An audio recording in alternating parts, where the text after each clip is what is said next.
Okay. From 1492 expulsion to the establishment of virtual Sepharad that lasts until today. So, do you think I need the microphone?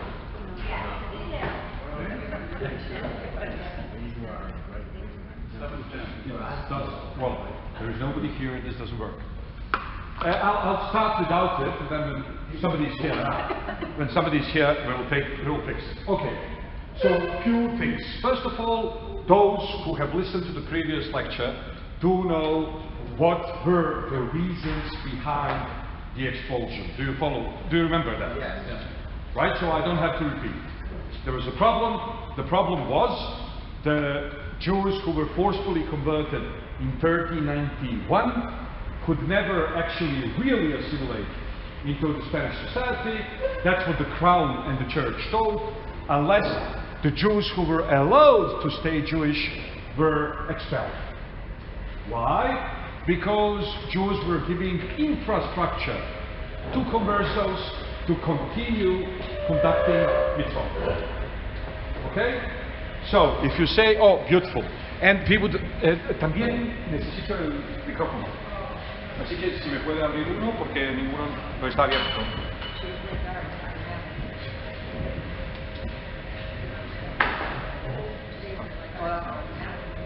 Uno, dos, tres, sí, probando. Perfecto, muchas gracias. Bueno, mucho más mejor. Mucho más, sí, much better. So,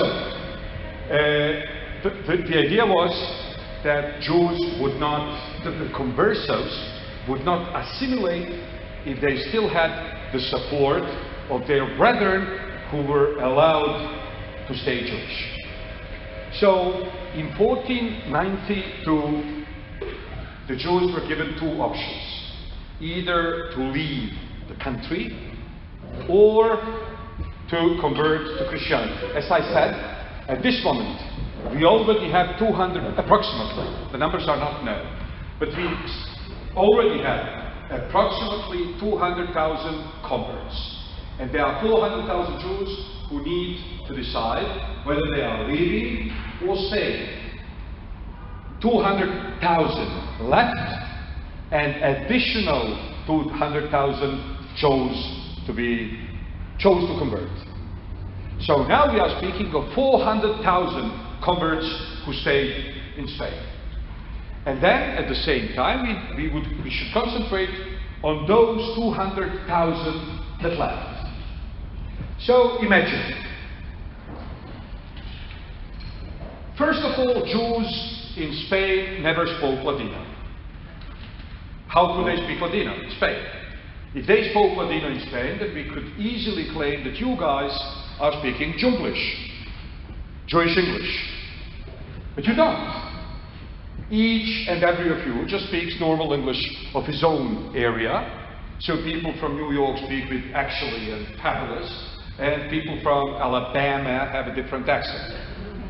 And then, being Jewish, you add few Hebrew or Yiddish or Ladino words. So somebody can say, darling, would you like us to make the Kiddush in the Sukkah or inside? But that doesn't mean you are speaking another language. You are still speaking English. Somebody might not even understand such a sentence when you say it, but it doesn't mean this is another language, right? Okay. So, the Jews in Spain were just integrated people in their own communities, which means the Jews of Granada spoke Judeo-Arabic and Arabic, right? And Jews of Castilla spoke Castilian, and Jews of Valencia spoke Valencian, and Jews of Catalonia spoke Catalanian or Catalonian, and Jews of Portugal spoke Portuguese. Now, when all of these were expelled from Spain, it didn't happen that people made their roots on base of the community from which they come. So it's not that all Jews of Toledo went to Istanbul, or that all Jews of Cordova went to Adrianopolis. No, Few Jews from Cordova, and few Jews from Toledo, and few Jews from Granada, and few Jews from there went to Istanbul. And few went to Salonika. And few went to Smyrna, to Izmir. Then they established communities on base of the areas from which they came. Now you know the Jewish version of Robinson Crusoe, right? There is a guy, he was in a boat, the boat sinks, he's the only survivor, he's Jewish, he swims to the island, and 20 years later a scientific expedition discovers him, and he shows them around the island. And he tells them, well, this is my summer kitchen, and this is my winter kitchen, and these are my 2 synagogues. So they say, there were more survivors. And he says, no, it was only me. So they say, why do you need 2 synagogues? And he says, well, this is the synagogue I pray in, and this is the synagogue I would never go to. So this is exactly what happened in 1492. The Jews established their own synagogues. Now, all the time Jews lived in Spain, they could proceed engaging in illusion that they share the same culture. Why? Because most of the Jews in Barcelona were in Barcelona. They never left.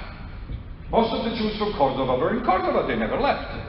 Now, if a Jew went from one part of Spain to another part of Spain, he would discover the Jews there are crazy. But it was late. He already moved.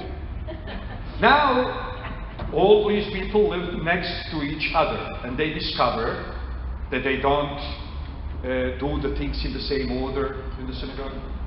They discover that they don't have same minhagim, same customs concerning the Shekhinah. They discover that they don't have the same conditions in the ketubah.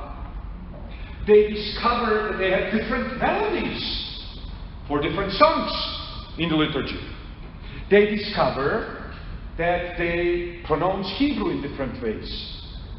And obviously, each and every group is sure that their way is the real way, and everybody else is wrong. So they established their own synagogues on base of the country within Spain from which they came. Cal Aragon, meaning the community of Aragon. Cal Castilla, meaning the community of Castilla. Cal Portugal, meaning the community of Portugal. In 16th century, you even have rabbinical responsa. For example, in Skopje, there were 2 synagogues, Aragon and Portugal, and one synagogue was burned. And now the Hazan of that synagogue stayed without job. But previously, he made an eder. He made, how do you call it? Oath, yeah. He made an oath that he will never go to that synagogue. But now his synagogue is burned. And that's what he does for a living, to put the bread on his table. So he writes to the rabbis, asking a question. Can I go to a synagogue which I promised I will never go to? And then they say, well, when you promised you will never go to that synagogue, did you take in consideration the possibility that your own synagogue might be burned? She says no. So they say, okay, in that case you can go. But this shows you how deep were so what the entire 16th century is a century in which the Jews are trying to cope with the trauma of expulsion. As I said during the last lecture, this was the 16th century Auschwitz. All Jewish minds all over the world were preoccupied with the question, where was God during the expulsion from Spain? Right? You even had, in Sephardic tradition, you even have derashot. You even have derashot, which say, you remember when we say Kiddush for Shabbat evening, we say Zecher Litziat Mitzrayim, Zecher L'Maaseh Bereshit, Zecher Litziat Mitzrayim, right? The memory of six-day creation, and memory of Exodus from Egypt. But now pay attention. You should actually say, this is the Rasha, but I'm showing you the way of the Rasha, how people were preoccupied, and how Sephardim are preoccupied with this question until this very day. So the rabbis in Sephardic Shul would tell you, only twice in Jewish history, there is a grammatical mistake which is perpetuated in Hebrew language. Actually, Sephardic rabbis would say, we should say Yetziah Mimitzrayim, Exodus from Egypt. But instead, we say Yetziat with genitive construction, Tav, Yetziat Mitzrayim, which means Exodus of Egypt. And then Gerush Sepharad. We should actually say Gerush Misfarad, expulsion from Spain. But instead of that, we say Gerush Sepharad, expulsion of Spain. So the rabbis say Jews in Egypt and Jews in Spain were so assimilated that God needed to take them out in order to take the country out of them. Right? So that's the Rasha, obviously. But the Rasha tells you a lot about the way people understand themselves. In any case, now you have the situation, all the new Sepharad, the virtual Sepharad. In other words, in all those communities which were established by the Spanish expulsees, you have the same problem. People are speaking 3, 4, 5 different Iberian languages. They don't speak the same language. They don't follow the same rite. They don't go to the same synagogue. Now, all the way they lived in Spain, it wasn't such a problem. They had this illusion of national unity. They didn't know how different they were. Once they found them next to each other, they recognized the differences. And there was a problem. They wouldn't have a single Beit Din. Now, for you as Americans, this is not a problem at all, because you are used to having different types of Jews living in the same city. So, conservative, Reform, Orthodox, this and that. However, though, Sephardic Judaism was very unified. So for them, this was a shock. And each community tried to pursue its keeping of its own tradition. So they would establish their own Beit Din. So you would have in the same city in the Ottoman Empire, you would have in the same city a Catalan Beit Din, and Aragon Beit Din, and Portuguese Beit Din. Okay? So what happens now is rabbis are trying to fix the problem. And community is trying to fix the problem. And we have 2 results. The problem was fixed. The Ottoman Jews created one single culture which unites them all. The solution to the problem is twofold, and it's called Ladino and Shulchan Aruch. Ladino means unification of the language. Ladino as a language was created only in the Ottoman Empire, on base of all different dialects that Jews brought with them. One single Jewish language was created. The base of that language is Castilian, but it contains many words and phrases and even syntactical structures and grammatical structures from other Iberian languages, such as Catalan, such as Valencian, such as Aragonese, which are basically same family of languages, or such as Portuguese. Interestingly enough, I know you are not linguists, but for those of you who do have an ear, I will try to show how the thing works. Basically, you have had the communities in which majority of the founders of the community were from Portugal. And then you had communities in which the majority of the founders of the community was from Catalonia. I mean, from Valencia, from Aragon, from whatever.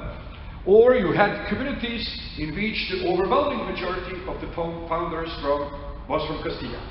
So now what happened is that by the end of the 16th century, everybody was speaking mostly Castilian, but those who came from Portugal spoke it the Portugal way, the Portuguese way.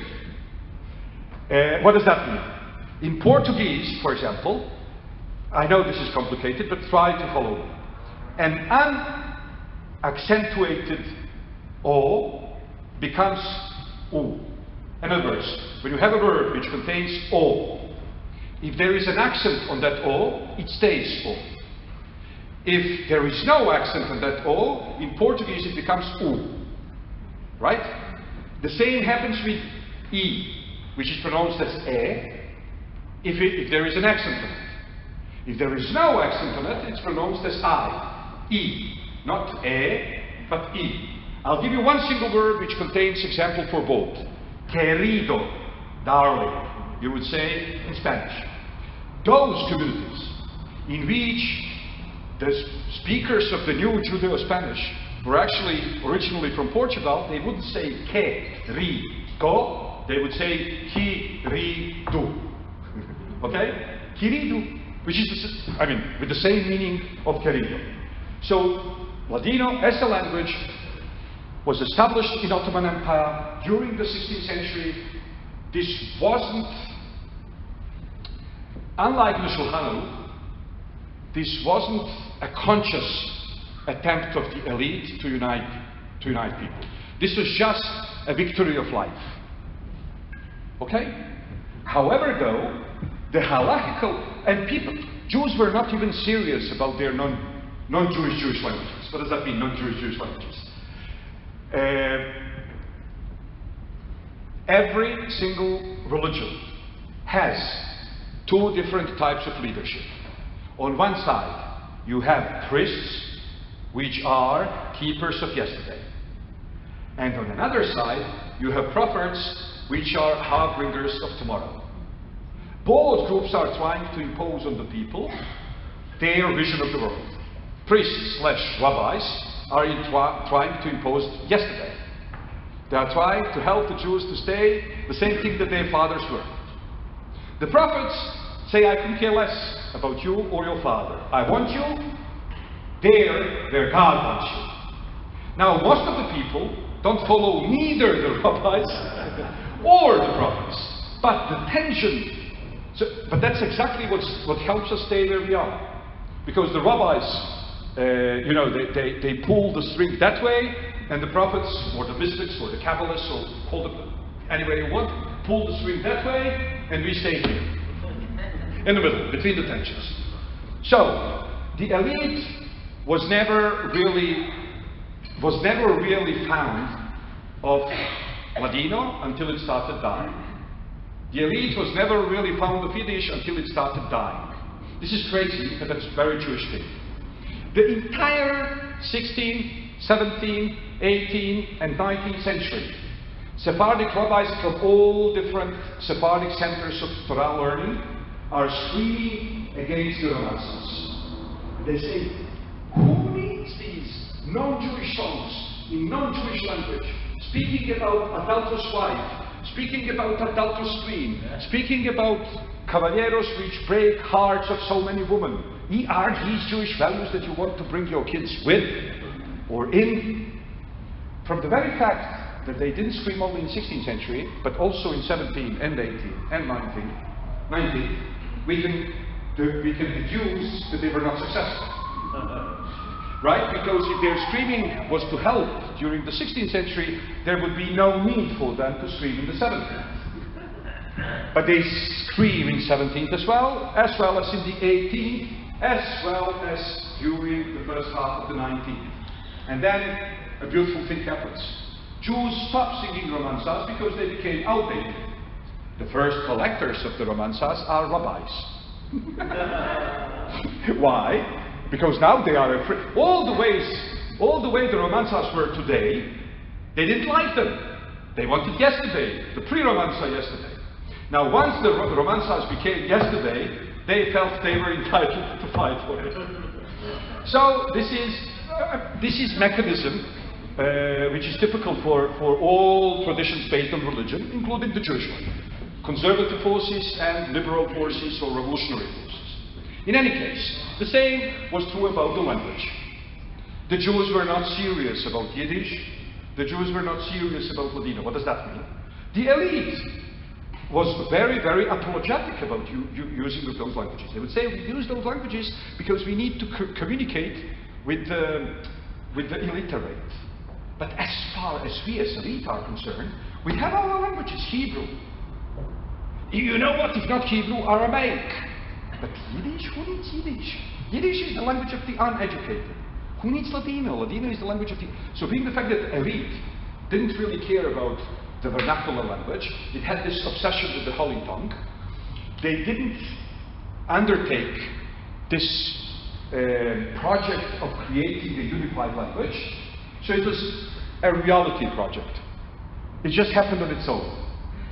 On the other side, the elite was really extremely concerned with halakhical disunity. And they tried to fix this. The first attempt to fix it was made by Rabbi Yaakov Berav. Rabbi Yaakov Berav said, listen guys, we have a problem. Now you have rabbis coming from different countries living in the same city representing different traditions. Let's re-establish the Sanhedrin, and then let's have all the traditions checked by the Sanhedrin. And then Sanhedrin will decide which are binding and which are not binding. And which... The rabbis didn't like the idea. Because that would mean 70 rabbis are, the top leaders, and everybody else is just a clerk. And everybody preferred to be the head of the mouse and not the tail of the lion. So the rabbis just said, oh, that's a nice idea, but let's leave it for the Messiah when he comes. Just like rabbis always do when they don't like something. So, Rabbi Yosef Karo. Rabbi Yosef Karo, who was the pupil of Rabbi Yaakov Berav, of the guy who tried to re-establish the Sanhedrin and the Simcha. He recognized that the rabbis will not agree. I mean, come on, today we have free country of Israel, and still there is no Sanhedrin, nor I can see happening in the next few decades. Rabbis don't want that. More religious you are, or more observant you are, or more traditional you are, or more whatever you want to call it, less you would even think of going up to the Temple Mountain. Right? Why? The Messiah comes. Meanwhile, we'll do the yesterday's thing. So, what happens is, Rabbi Yosef Karo, he was 2 years old when his family was kicked from Spain, right? And he was 6 years old when they left Portugal. He comes to Adrianopolis and he joins a mystical circle. If you have never read it, write it down. Zvi Verblovsky wrote a beautiful book called Joseph Caro, the Lawyer and the Mystic. I really don't know why Hollywood hasn't picked on that yet. But the guy had something that today you would call automatic speech. But in that time it was called Magid. In other words, he believed that there is an angel taking possession of his voice apparatus, speaking through his own throat. In any case, this is the period of high mysticism. For example, there is Shlomo Molcho, the guy who leaves Spain. He was converso. He leaves Spain. He comes to Muslim world, and he circumcises himself. He retakes the family name. He takes a Hebrew name, and then the first next thing, he goes to Rome to convince Pope to convert to Judaism. He was burned because the Pope didn't like the idea really. But then Maran, we today understand that this dialogue between Maran, Rabbi Yosef Karo, and this angel entity called Magid, we today believe that this was both happening. This is within himself, right? The angel kept promising him that he will die as a martyr, same way Shlomo Molcho did. You follow that? The greatest man of Jewish 16th century, the guy who wrote Shulchan Aruch, that everybody is following today, or everybody has to explain why he's not. Right? That guy was told by an angel on weekly basis, no, on monthly basis, don't worry, you will be martyred. Don't worry, you will be. He wanted to be martyred. I mean, we are speaking of totally crazy century, and it's really hard for people today to understand. In any case, Rabbi Yosef Karo, the writer, the author of Shulchan Aruch, says, we will never unite around a living rabbinic authority, because rabbis would never leave their own people, go to other rabbis. Right? It's a question of monopoly. So he said, let's see, we had a constitution. A guy called Maimonides offered us a constitution. Why it wasn't accepted by everyone? Oh, rabbis said it wasn't accepted because he didn't bring his sources. So now, Rabbi Yosef Karo goes and he writes a commentary on Mishneh Torah, on Rambam's, or Rabbi Moshe ben Maimon's, or Maimonides' Mishneh Torah, called Kesef Mishneh. And he explains on every single place on which passage in Talmud, or in Mishnah, or in Sifra, or in Sifrei, all different rabbinical works, Maimonides' decisions were made. And then, doesn't work. Why? It wasn't really that they didn't accept him because he didn't bring his sources. That was just a justification. They didn't accept him because he made rabbis superficial. He decided all the cases of Jewish law. So you don't need a rabbi. Everybody can do it. So the rabbis didn't like the idea. Now they didn't say we don't like the idea because this cuts the middleman. Right? So what did they say? We don't like the idea because he doesn't have footnotes. So the guy went and he made footnotes for them. He made footnotes and they said, oh yeah, well, you shouldn't bother really. Okay, so now Rabbi Yosef Karo got the idea. What's wrong with Jews? Or basically not what's wrong with Jews, but rather what's wrong with Jewish leaders, with rabbis. The problem with Rambam's law is, with Maimonides' settled law, is it's absolute. And it's closed and it doesn't recognize the validity of customs. It follows only the Talmudic law, right? And it follows it by a very straight set of principles. But we have communities which couldn't care less about some kind called artificial law. They just want to do what their fathers did, or their grandfathers did. And they have different customs, and they don't want to give them up. So Rabbi Yosef Karo is trying to trick the Jews into unity. To trick the Jews into unity. Again, to trick the Jews into unity. How does he do that? This is a trick. I'll show you immediately how it is a trick. He says, I will establish rabbinical court of 3 fortunately dead rabbis. So rabbis don't have to be afraid that their authority will be challenged. These people are dead. And they will represent 3 different traditions. Right? He said, I will take every single law and check it by Rif, Maimonides, and the son of Rosh, right?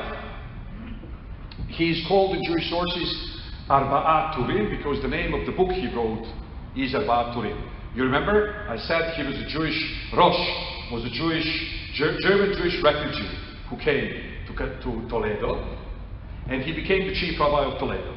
And he was basically helping the Jews of Castilla Europeanized their Judaism. Their rabbis were two Arabo-Islamic rabbis, and he, as coming from another Christian country, was much more helpful in helping them develop Judaism which fits into a Christian framework. You follow that? So now we have three different traditions. We have the Moroccan tradition who came to Spain, that's Arif, Rabbi Yitzhak al-Fassi. We have Maimonidean tradition, which was developed in Cordoba and left for the east, when Maimonides left. And then we have Rosh and his son, Baal Arba'a HaTurim, the author of Arba'a HaTurim, who actually represent the tradition of Christian Spain.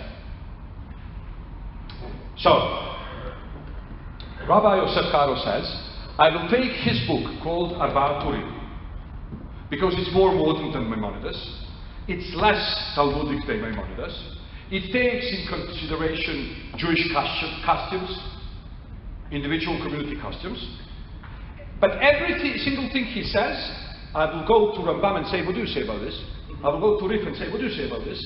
And I will go to the author himself and say, what do you say about this? And I will go by the majority decision. 2 out of 3. Now this is a trick. Why? Because Rif and Maimonides always agree. Right? So he was trying to trick the Jews of Christian Spain by bringing them back to the tradition of the Jews of Muslim Spain. He wrote a book called Bet Yosef, which is commentary on Arba'a HaTurim. And then all of a sudden the rabbis were happy. Imagine, we are speaking of the time when not every single person could have all the books and not read them the way we do today. People who wanted to read, really wanted to read, but books were very expensive and free time was unimaginable. So only few people could liberate themselves from work to learn, and even they could not really buy the books. So this is what was so great about encyclopedical work of Yosef Karo, because in Bet Yosef, on one single page, which is commentary on Arba'a HaTurim, he actually brings you, so you don't have to have any more Maimonides and Rif and Arba'a HaTurim. He did it all for you. So if you have that book, you actually have the entire discussion on the side. And this was good, this was great, and rabbis loved it, because you still needed the middleman. You still needed them to explain you, and to what the things. Now I'm not trying to make fun of rabbis. Do you have friends who are developers of computer programs? You do. You know how much they hate Windows. Developers of computer programs. Yeah. You know how much all of them hate Windows. Why? Because Windows put us on the same level with them. They use computer, we use computer. No, they don't want it. They wanted C, double stop, slash, right? And then they speak with the computer and they tell you it's okay, right? This is the middleman. And then people who spend 10 years or 20 years learning how to, and then you have Windows and you think you are on the same level of them. They are obviously pissed off. So they all use different programs, but not Windows. That's forbidden.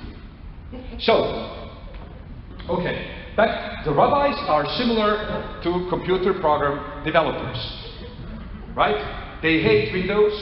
They want to stay there as a middleman whom you need as high professional, and this is why they were able to accept Bet Yosef, because Bet Yosef didn't deem them superficial, unlike Rambam's Mishneh Torah, which deemed them totally superficial. So, now the rabbis turn to Rabbi Yosef Karo and they say, this book is great. You know what? We want you to write conclusions so that every single person who is intellectually incapable of going through the entire discussion to just go there and see the conclusions. And he writes the book and it's called Shulchan Aruch. And now all the Sephardim are united around it. Those at the Orient, and this is exactly what makes them Sephardim. You know, a Jew from Kurdistan claims to be Sephardic. So a Jew coming from Istanbul, whose parents came from Spain, says, how come you are Sephardic? Right? Now who is right? Both of them are. You know that story. It's a beautiful rabbinical story. When a guy comes to the rabbi and he says, Rabbi, my wife is this and that and this and that, and I want to divorce. And the rabbi says, you are right. And then the woman comes to the rabbi and she says, my husband is this and that and this and that and this and that. And the rabbi says, you are right. So she goes home. Rabbi's wife comes in and she says, didn't you tell the husband he was right? And the rabbi says, yes. He says, but didn't you just say to the woman that she was right? And the rabbi says, yes. So the Rebbetzin says, well, they can't both be right. And the rabbi says, you know what? You are right also. Right? So that's the thing. Now he wrote the book. The book is called Shulchan Aruch. Everybody gets around this book. The Oriental Jews, the Sephardic Jews, and the only people left out for a moment are the Ashkenazim. So, a rabbi from Poland, from Krakow, called Rabbi Moshe Isserles. He says, this is a tremendous opportunity. 2/3 of the Jews in the world are uniting around the single book. The book is called Shulchan Aruch. And Oriental Jews who were following Maimonides, and Sephardic Jews who were following either Maimonides, either Rif, or the Christian Spain tradition, they are all now uniting around one book. Let's accept that book upon ourselves. But there is a problem. That book has a different approach. It's not the approach of the Christian lens. As I said, the book was based on a trick. There were 3 rabbis in it, 2 rabbis coming from the Muslim world. Right? So basically the Judeo-Christian halakhic tradition was undermined. So what does Rabbi Moshe Isserles do? It's a beautiful thing. He says, we accept the Shulchan Aruch, but we will have objections. So today, all the Jews in the world are following Shulchan Aruch. Right? It's just that Sephardim are following only the capital letters, you know the Hebrew square letters, and the Ashkenazim have to check whether there are additions in small script. If there are additions in the small script, they follow the small script. If there are no additions in small script, they follow the big script. Now, what are the additions in the small script? Let's say that Maran says,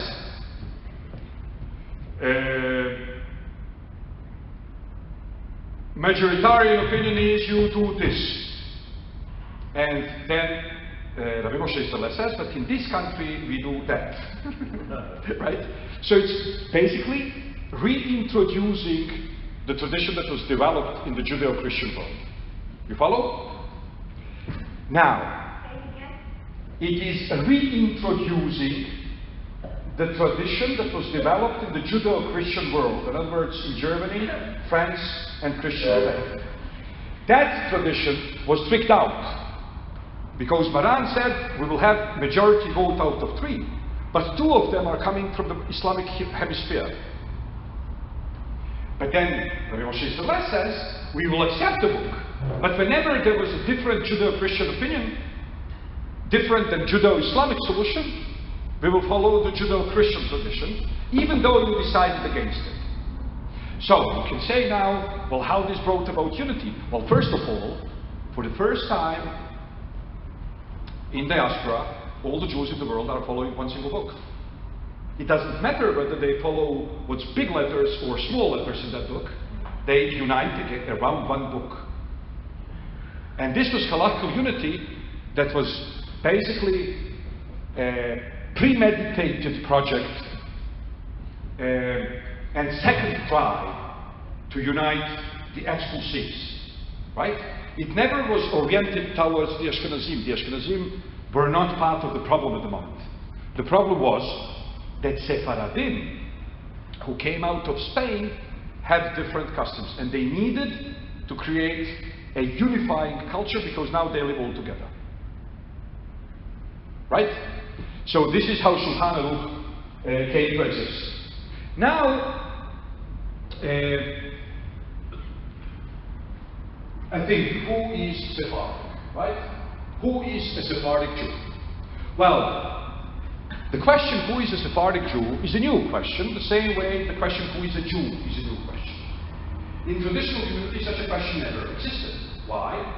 Because it was so clear who was Jewish. Jews lived as Jews, with Jews, had Jewish names, dressed as Jews, ate as Jews, prayed as Jews, and everybody amongst the Jews knew they were Jewish, and everybody amongst the non-Jews knew they were Jewish. It was very easy. The question was, what does that mean, who was Jewish? Jews were Jewish. Now something happened, meanwhile.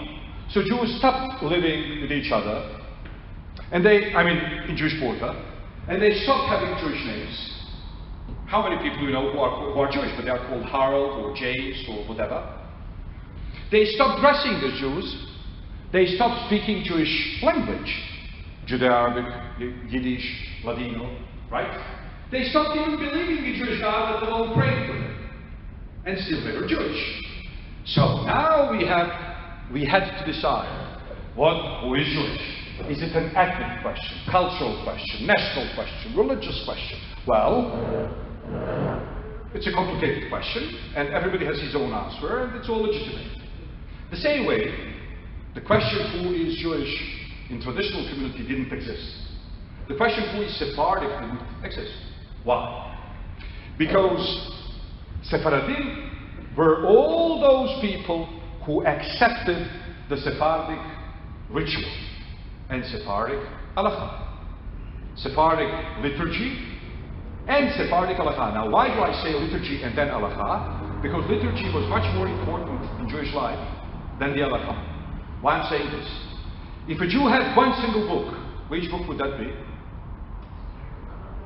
I beg your pardon? No. No. Siddur. If a Jew had one book, that book would be a prayer book. If a Jew had two books in his home, these would be Siddur and Torah. If a Jew had three books in his home, these would be Siddur, Torah, and Shulchan Aruch. If a Jew had four books at his home, these would be Siddur, Torah, Shulchan Aruch, and Zohar. Zohar, many people, the Book of Splendor, Kabbalah. So, yes. So liturgy was very important in creation of Jewish dynamics. Working week is working week, and then all of a sudden Shabbat, and Shabbat again, and Shabbat again, and Shabbat again. So now during the week, not too many people can afford to invest too much time into their Jewishness. They just work. But then on Shabbat, they act as 24-hour Jews, right? And 24-hour Jews is basically liturgical Jews. Because what defines them as Jewish are the things that they say, that they pray, right? And these are the things that they know about themselves, right? So, if we take all the information that I'm gradually giving you through this trip, you will see that things are usually not what we take them at their face value. So Sephardic, for hundreds of years, meant people who follow the Sephardic rite, whether they are of Sephardic origin or not. So today, when we speak in an academic fashion and way, we can say basically that there is explicit Sephardic and implicit Sephardic, or there is ethnic Sephardic as a term that defines an ethnic group, or Sephardic as a term that defines a religious group. If you use the word Sephardic to define ethnic group, you are speaking basically about 200,000 people today, right, in Israel, and maybe 100,000 in diaspora. 300,000 people, the people who are, how do you call it, descendants of the Jews of Spain. Only 300,000 Jews today. Now if you imagine this is crazy. You know how many times people speak about the Ashkenazi hegemony, or hegemony, or whatever is the word in English, in Israel, and how everybody was forced to become Ashkenazi and so on. Well, imagine this. Come on. You all are coming, most of you are coming from Ashkenazi tradition. You know how did the Ashkenazi pronounce Hebrew. The way you pronounce Hebrew in Israel is not Ashkenazi way. And it's not your, no, it's not, sorry. It's not your way. Everybody speaks as Ladino Jews. Everybody speaks as Ladino Jews. The decision was made by the Council for Development of Hebrew Language, right? With Eliezer at its head, that everybody should speak as Ladino-speaking Sephardim, not as Oriental Jews, not as Ashkenazim, but that everybody would write as Ashkenazim.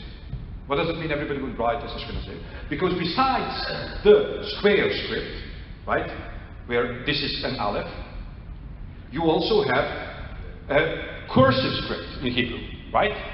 Aleph, like this, is an Ashkenazi Aleph. The Sephardic Aleph and the Oriental Aleph looks just like Arabic Aleph, just like a snake. So, the compromise made by the re-establishers of the language was that everybody should write as Ashkenazim, which means that Sephardic script is not taught in the schools and consequently is forgotten. Israeli kids, if you show them today the Sephardic script, they look at it and they say this is Arabic. Right? They can't even recognize Hebrew, let alone read the word. And at the same time, the Hebrew language is not pronounced Sukkos and Shabbos and Shavuos and Shoylem Aleichem and it's not. But it's also not pronounced the Oriental way, with Kof, the letter Kof, being Kof. If you go to Syrian shul, you will hear people saying Kadosh, Kadosh, Kadosh Adonai Sevaot Melokol Haaretz Kevodo, right? Kof, Kof. The tet in the Oriental tradition is To. Now you don't speak modern Hebrew with To. You don't speak modern Hebrew with Ko. You don't speak modern Hebrew with So. Sadi is pronounced in the Oriental Hebrew as So. Sadiq. Ata Adonai. So. Sadiq. So it's not pronounced that way. So we all speak Hebrew as this tiny group of 300,000 people in the world. Nobody, can you imagine? The nation of how many Jews are there today in the world? Whatever, 14 million, 15 million? Right.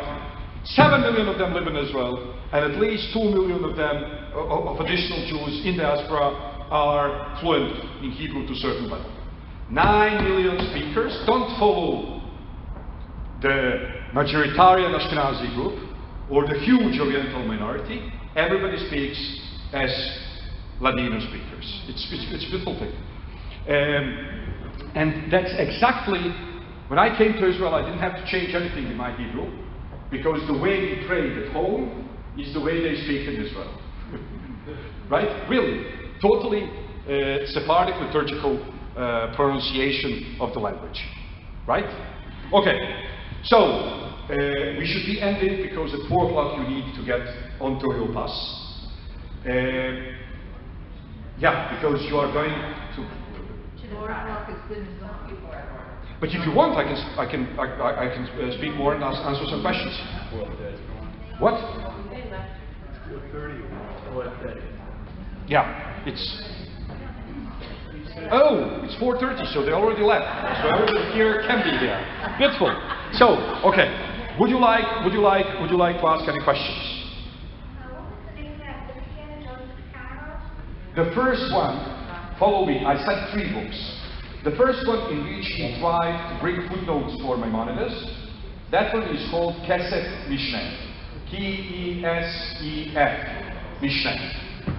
The second one, in which he wrote the discussion based on 3 rabbis, as a commentary on Arba'at Turim, that book is called Bet Yosef. Okay? And then the third book that everybody follows today is called Shulchan Aruch. Oh, The lawyer and the rabbi. yes, the lawyer and the mystic. The author of the book is Tzvi Verblovsky.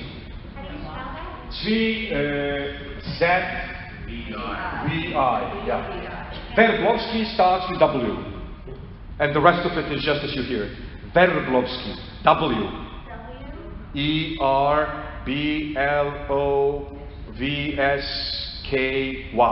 I hate spelling in English. Okay, so that was one question. Are there any additional questions?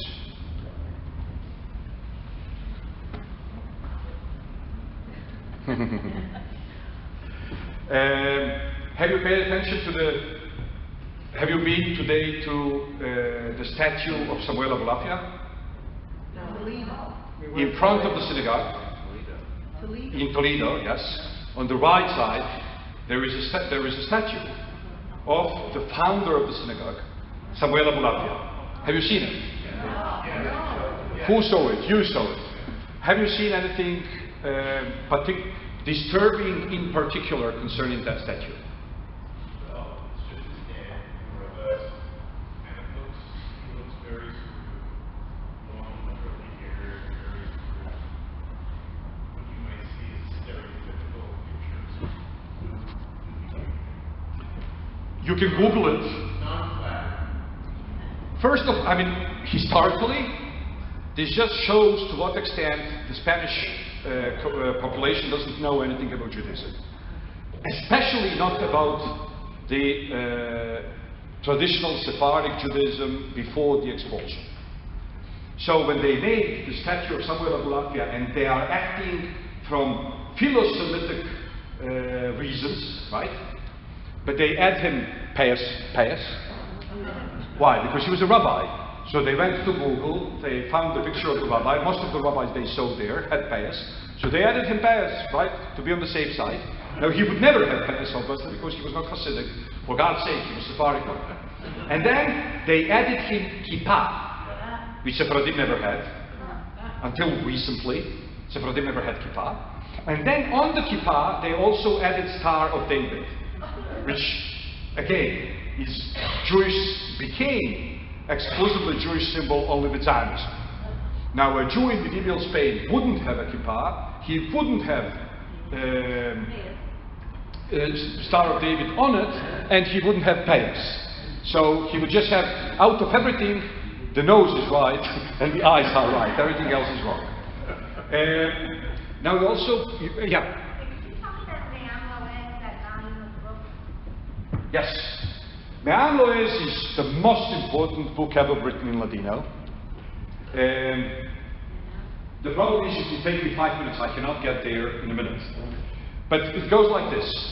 Me'am Loez is basically rabbinical commentary on different books from Bible, written in spoken Judeo-Spanish, meant to be read publicly on Shabbatot for people, and it had tremendous influence on Jewish life for 200 years.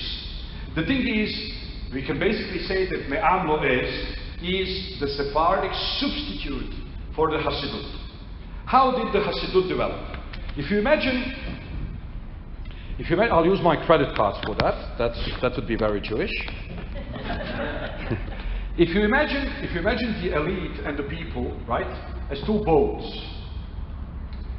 The 17th century was saying for the Sephardim and the Ashkenazim, the elite was moving in its own academic direction of the castle of ivory.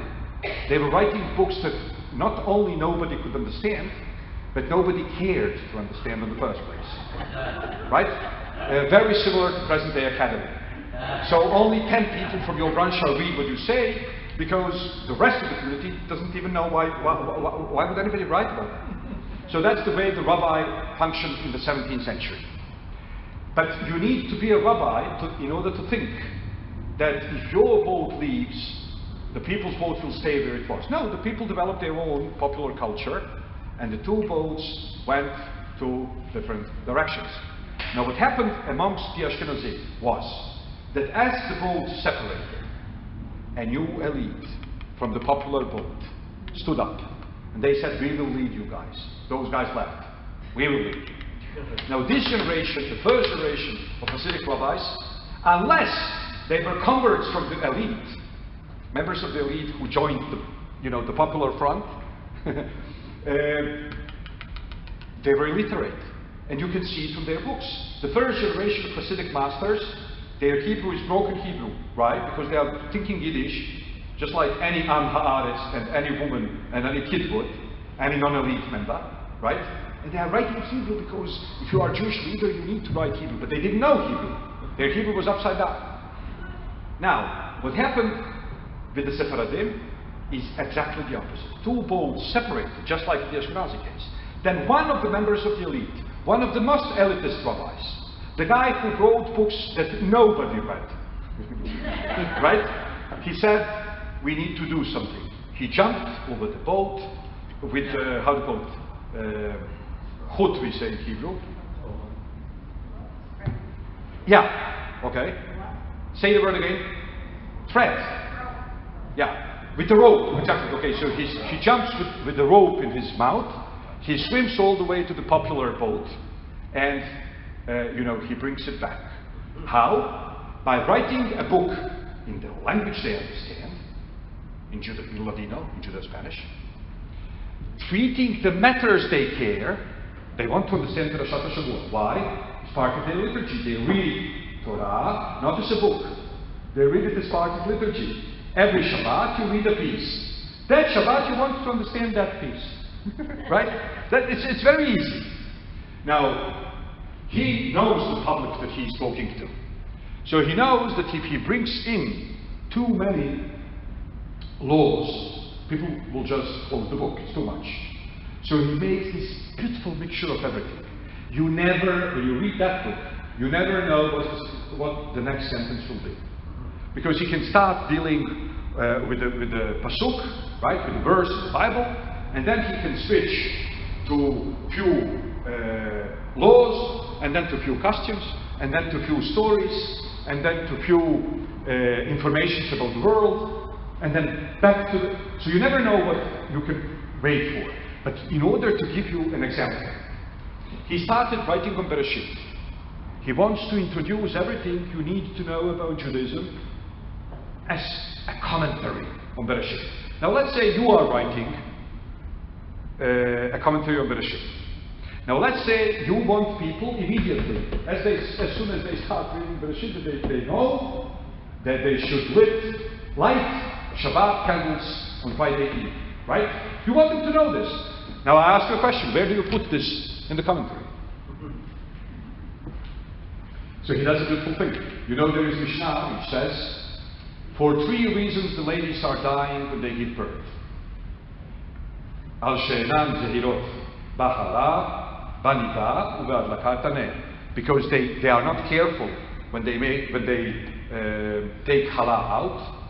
They are not careful about the menstruation laws, and they are not careful about Shabbat candles. Now, Rachel died when she was giving birth to Benjamin because she didn't light Shabbat candles. Right. And then he has a beautiful opportunity to bring you all the laws related to the candles. Now you are a 21st century person, so you say, it doesn't fit in. Rachel wasn't even supposed to. But if you were a 17th or 18th century Jew, you would just be delighted with the book. Because the book made Judaism and Tanakh meet. So that it was all on one and the same page. You read the pasuk, and that pasuk is related to what you do as a Jew today. So just to make a long story short, and I'm ending, and this is the last question today, because I have to get to my hotel to go to the concert. Me'am Lo'ez. It's called Me'am Lo'ez, and it's translated to English. It's a beautiful translation. Now, the rabbi who started it, he had the idea that he will do 24 biblical books. But then he died in the middle of Shemot, which is the second book of Torah. But another rabbi, when the rabbis saw the people whom they considered to be book haters are reading, because finally somebody wrote a book that they could relate to, then the rabbis understood that they should join the fold. So another rabbi started writing, so he finished the book of Shabbat, and he wrote also the commentary on Vaikra and Bamidbar. Then third rabbi wrote the book of Devarim. Then fourth rabbi wrote a commentary on Joshua, but nobody read it. Why? You have to understand Sephardic Jews. They want to understand the books that they are reading, but they couldn't care less about the meaning of the books that they are not reading anyway. Now, the Chumash you read throughout the synagogue year, right? So you want to understand that. Now, the book of Joshua you don't read. So why should I understand something that I don't even read? Nobody wrote the book. But this is a beautiful dialogue. That anthology called Me'am Loez is a beautiful dialogue between the elite and the people. This is the only place where actually the elite was not writing for itself, nor for the academic degree. It was writing for the people, so they really listened to the people. So, what was the next step? They wrote the book on Isaiah, on Yeshayahu. Why? Because overwhelming majority of Haftarot throughout the year are from Yeshayahu. Now people read Haftarot, so they want to understand them. And then from there, they left everything else. And they switched to Megillot. Why? Because in Sephardic community you read Shir HaShirim, the Song of the Songs, every Friday evening. You read it, you want to understand it. You read Ruth on Shabbat. You read Esther on Purim, right? You read Kohelet on Sukkot. Kohelet has 8 chapters. Each day of Sukkot you read one chapter of Kohelet. So basically, this was the cooperation between the elite and the people, where the elite took entire Judaism, right, and transferred it into a popular language, and put it around the books that people are reading, and fed them with it as you feed your kids. So it's really is a beautiful thing. So yes, you can consult it. There is an English translation, and you can really enter into the mind of 17th or 18th century Sephardic Jew in Istanbul when you are reading it. Thank you.